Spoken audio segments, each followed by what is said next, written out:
Hey YouTubers, this is Omar from New Mint Condition Gaiden. Today I'm going to show you a haul of my Street Fighter Bishoujo figures.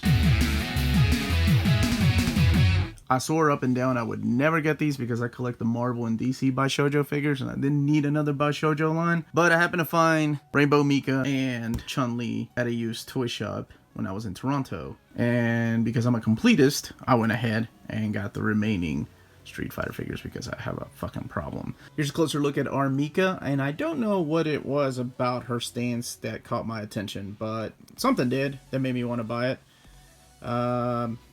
Anyway, here is her stand. You can change it out between her profile pic, which was drawn by Shunja Yamashita, or a clear Street Fighter plastic piece that can go in there. It's a lot thicker than all the other ones from this line, so maybe that's why I liked it. Here's Chun-Li with a very iconic pose. I guess it was either this or the spinning bird kick, or her lightning kicks would have been cool, but once again, little profile pic on the base. She stands rather well. She doesn't need an extra clear piece of plastic to keep her up. Just a little close-up of her face. There is a Street Fighter V warrior costume version of Chun-Li coming out, which I've got pre-ordered. Here we have Sakura with her Shoryuken.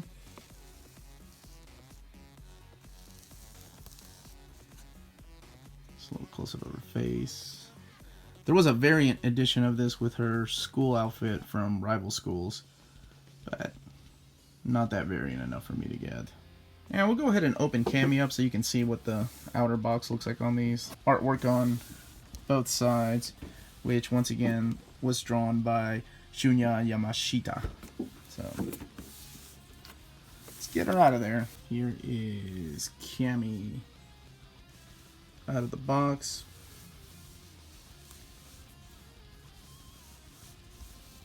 I really like putting their profile pics on their stands. You can tell the detail. There's a lot of muscles in her. I really like her face. There is a Street Fighter Alpha 2 version of her coming out next year, and a Street Fighter Alpha 3 variant, the Capre variant. They both look pretty cool. Probably stick with the Street Fighter Alpha, the classic Street Fighter Alpha look with a little tie. Here we have everybody's favorite Final Fight non-Street Fighter character, Poison. So let's get her out of the box so you can see what one looks like.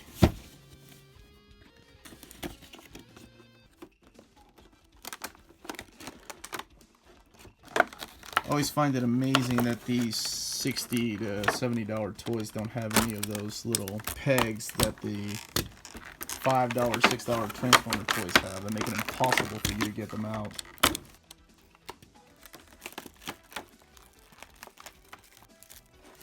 She is with her base. Let's go ahead.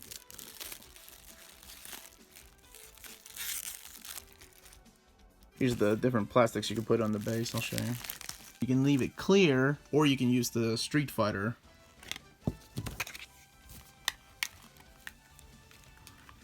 Or you can use the art from the profile pic. Now, Poison comes with two different options for her hand.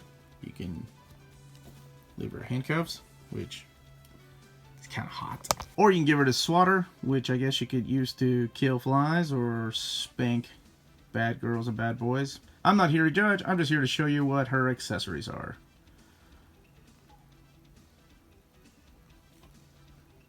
Close at her backside.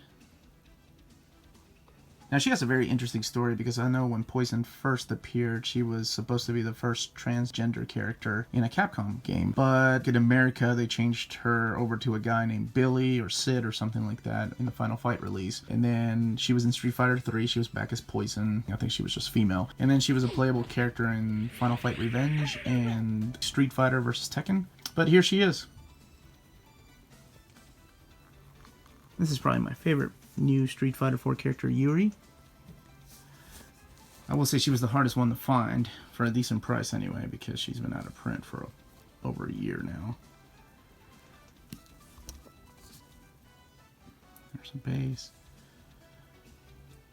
I like the way that she fights, and I love her character design.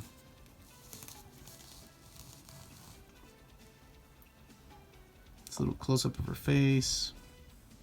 Just the amount of detail and paint application that goes into these. It's quite amazing, actually. That's why I'm a big fan of the Bishoujo line. Sure, their faces kind of all look very similar, but they're different enough for me. And last but not least is everybody's favorite Street Fighter 3 ninja, Ibuki. I've always liked her character design. She's a very unique looking ninja. I love the way that her hair just goes behind her as the wind is blowing. What I don't particularly like about this figure is her face sculpt. I'm not sure what it is. While everybody else has that shunja style to their face, for some reason hers is off a little bit. There was a variant version with her mask on, but that one's out of print and it goes for about $100 more than this figure does. So no thanks, I'll just stick to this face because the sculpt otherwise is flawless along with the paint applications. There you have it, all the Street Fighter Bishoujo line figures.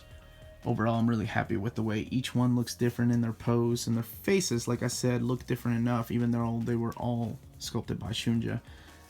Another thing that I really enjoy about these is that they're all 1/7 scale. So height and everything else matches up to their video game counterparts.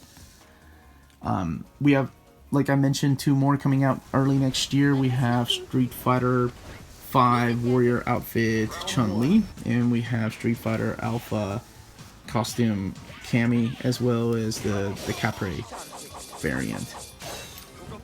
But there are so many Street Fighter games that they could choose from to keep going. I mean, we already have a Final Fight Poison, so why stop there? Why not do a Darkstalkers or Red Earth or Rival Schools figures? Or come on, bring us one of my favorite characters, Elena or Rose. Thank you again for watching. If you enjoyed what you saw, please don't forget to hit that subscribe and like button. And don't forget to check out our show every Thursday. Again, this is Omar, and thank you.